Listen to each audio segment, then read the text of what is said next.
Bonjour, je suis Jacques Tanousovogui, résident à Strasbourg. J'étais là aujourd'hui pour la présentation de l'avant-projet de la Constitution guinéenne. C'était une belle opportunité d'échange entre compatriotes et l'occasion a été mise en profit de discuter de certaines corrections, amendements et commentaires.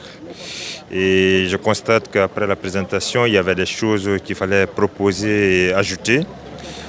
Surtout sur l'article 45 qui définit les conditions d'éligibilité à la magistrature suprême qui est le poste de président de la République. C'est bien qu'ils ont limité l'âge minimum et l'âge maximum, mais j'ai proposé aujourd'hui au président du CNT un nouveau critère qui est le niveau intellectuel minimum.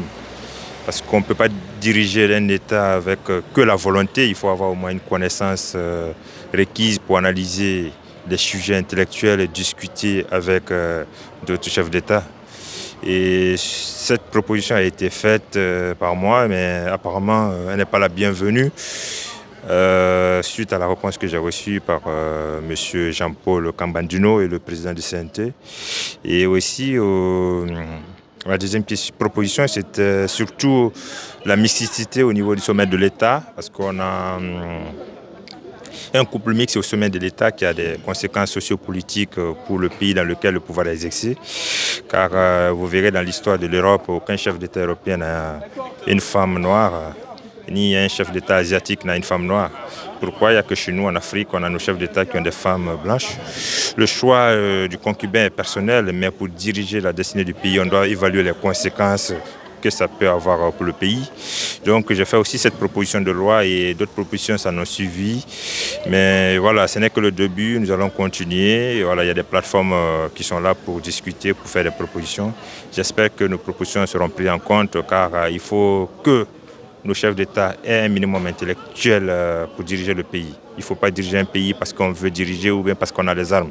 Il faut avoir un bagage intellectuel minimum qui te permet de choisir les gens et de réfléchir sur les propositions qu'ils vous apportent. Car on constate aujourd'hui dans notre pays que les gens sont nommés par affinité. On nomme un mathématicien au poste d'agronome, on nomme un éleveur au poste de BTP.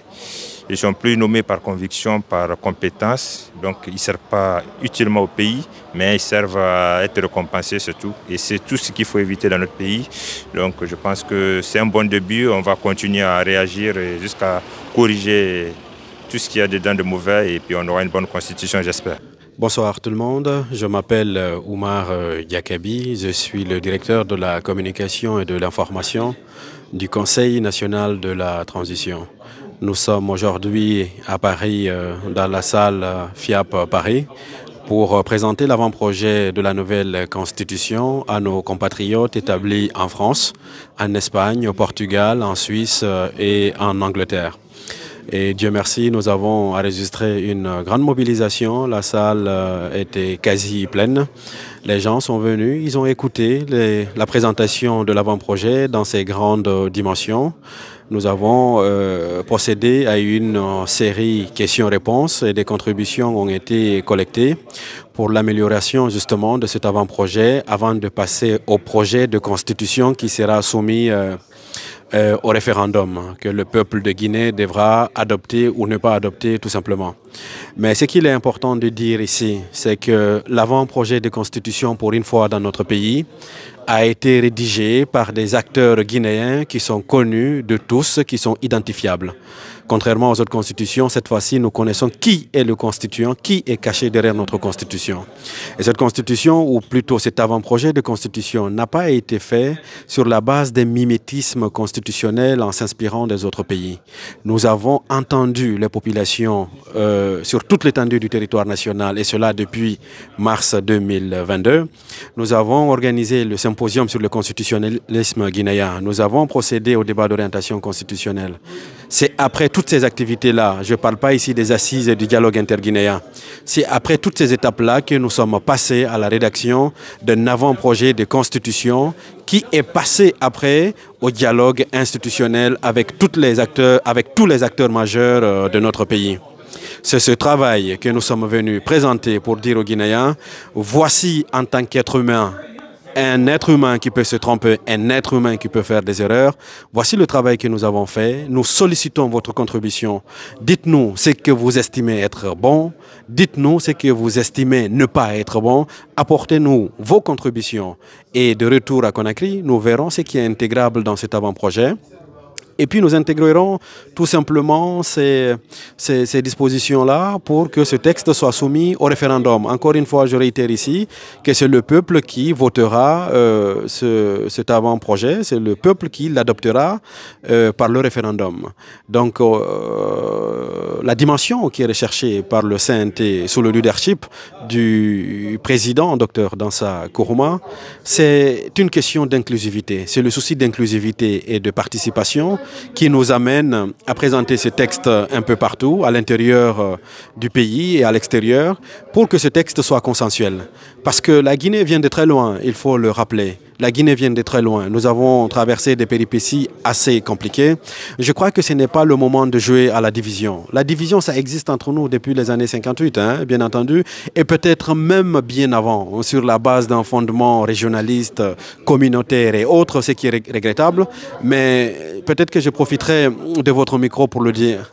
L'écrasante majorité des Guinéens est métissée.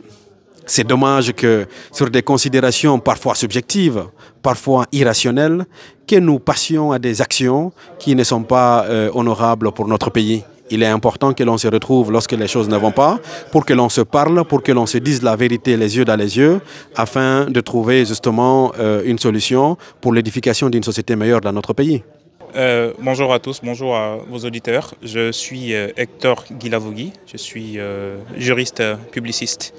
Alors aujourd'hui, nous étions invités par l'ambassade de Guinée et le CNT pour participer au débat autour du projet de l'avant-projet de la Constitution.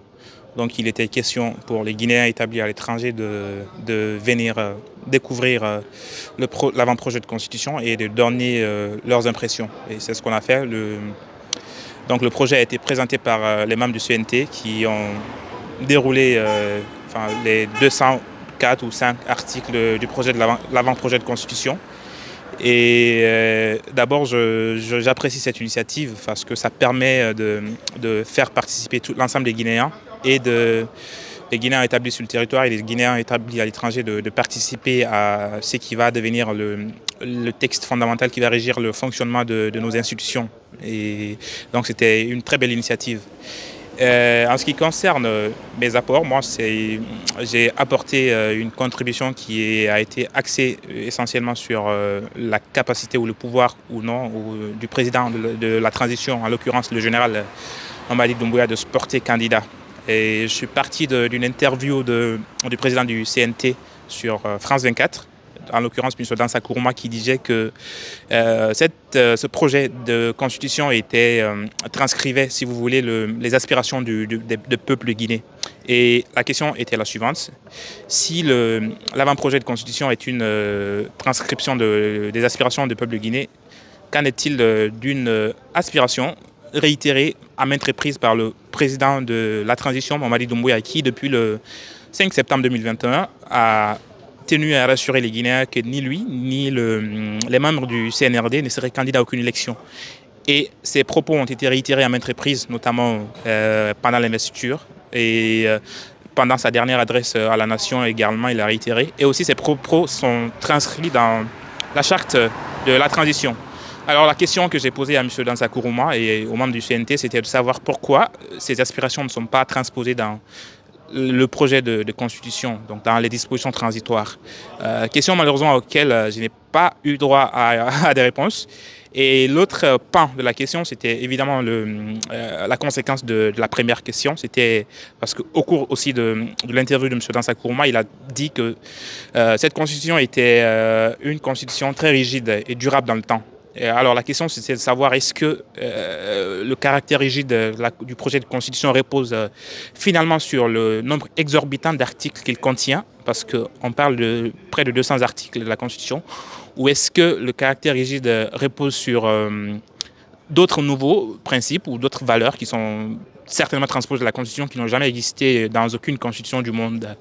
Et parce que moi, je vais faire savoir que la rigidité d'une Constitution dépend du respect des valeurs démocratiques, du respect des engagements et des serments des autorités. Et en période de transition, le respect la rigidité d'une constitution va dépendre donc du fait que ces acteurs qui ont participé à la transition, à mener la transition, ne soient pas acteurs politiques, acteurs électoraux. Et c'est ce que j'ai tenu à souligner. Et j'ai conclu en disant que finalement, le caractère rigide de la Constitution qu'ils sont en train de faire, que le CNT est en train de faire, durera jusqu'au prochain coup d'État, parce que si on permet au président de la transition, Mamadi Doumbouya, d'être candidat, rien n'empêche demain un groupe militaire de se lever aussi, de porter atteinte aux institutions et de prendre le pouvoir, et aussi de s'autoproclamer maître du jeu. Donc c'était mes principales contributions que je tenais à apporter au débat qui a eu lieu aujourd'hui. Et finalement, mais malheureusement, ce débat n'a pas été interactif et les questions n'ont pas été répondues à mon goût et au goût des téléspectateurs.